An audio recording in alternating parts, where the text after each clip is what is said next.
Hello, my name is Matina Nimphie, and I am a docent at the Richard and Pat Johnson Palm Beach County History Museum.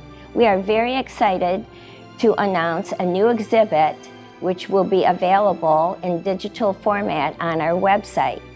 This exhibit comes to us from the National Archives and is called Rightfully Hers. The exhibit follows the path many courageous women took to achieve the passage of the 19th Amendment. This year marks the 100th anniversary of that event. When the nation's founders drafted the Constitution in 1787, they made no mention of women. At the time, women were generally excluded from political and, in many ways, public life. Enslaved women were excluded entirely. White women were under the protection and authority of their husbands or fathers. In most cases, they could not vote, own property, make contracts, go to court, or control any money they earned. Zerelda G. Wallace, at a hearing of Senate Judiciary Committee in January of 1880, said, "You can go to meetings, you can vote, resolutions, you can attend great demonstrations on the street, but after all, the only occasion where the American citizen expresses his acts, his opinions, and his power is at the ballot box." So how did women exercise their voice? Many women participated in boycotts, signed public pledges, and petitioned, fundraised, and organized other women into activist groups to voice their opinions in the anti-slavery movement, the sale and consumption of alcohol, working conditions, and public education. Some women could vote before the 19th Amendment. Before the 19th Amendment changed the Constitution to read, "The right to vote shall not be denied or abridged by the United States or by any state on account of sex," millions of women already had the right to vote.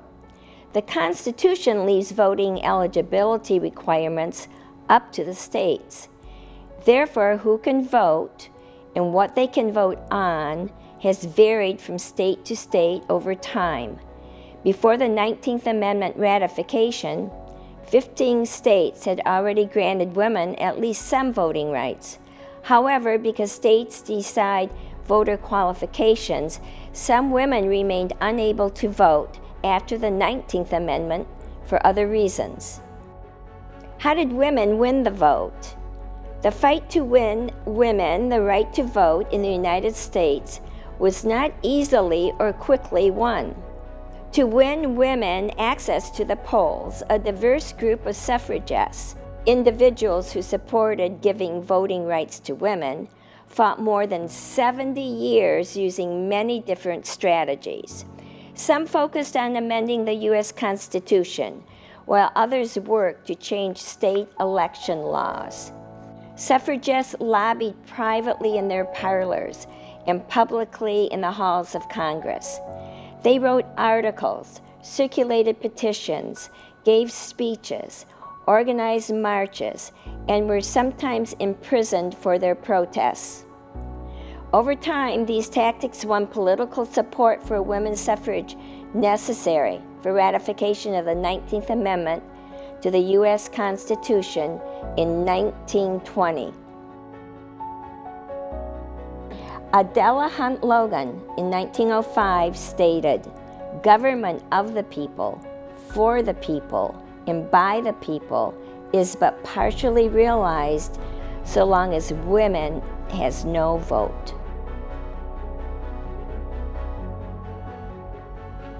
A struggle within the struggle.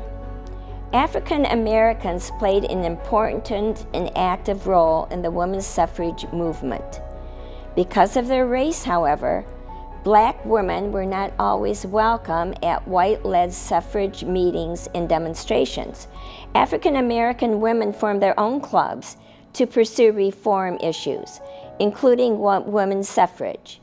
By 1900, there were more than 300 Black women's clubs nationwide. Many resisted opening polls to women. Why? Some men and women argued, among other reasons, that women's involvement in politics would change her role in the family and take power away from men. Others believed the decision of who votes belonged to the states. Formed in 1911, the National Association opposed to women's suffrage had branches in 25 states by 1916.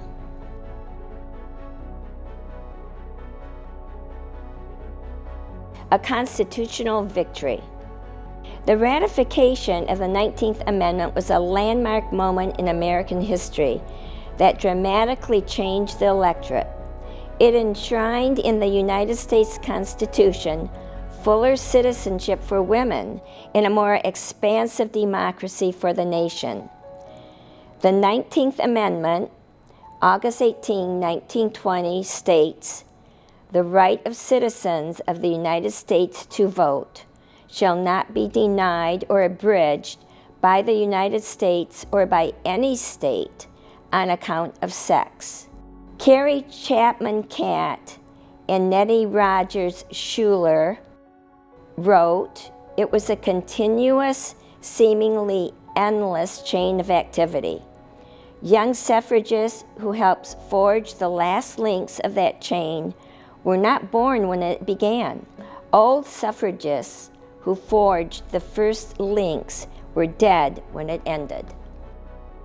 Why is Tennessee's ratification of the 19th Amendment significant? After Congress passed and proposed a woman's suffrage amendment, 3/4 or 36 states at that time had to ratify the 19th Amendment before it could be added to the Constitution. Many states quickly approved the 19th Amendment, and by the end of March 1920, only one additional state was needed for ratification. On August 18, 1920, after calling a special session of the state legislature, Tennessee became the 36th state to ratify the 19th Amendment.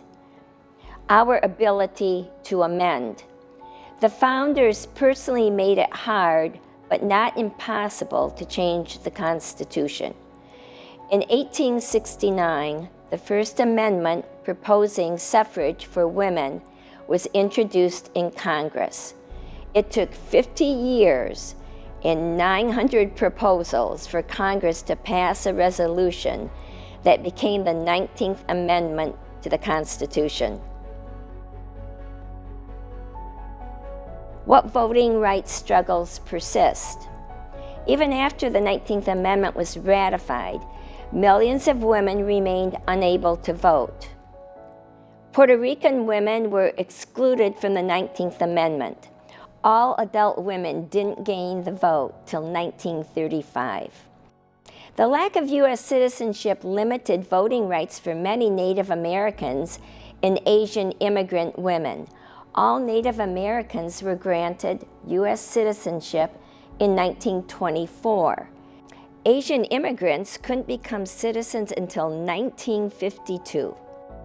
African American voters, especially in the South, faced discriminatory measures meant to keep them from the polls until most of those practices were outlawed by the Voting Rights Act of 1965. Many Latin American and other immigrant or indigenous citizens faced language barriers in voting.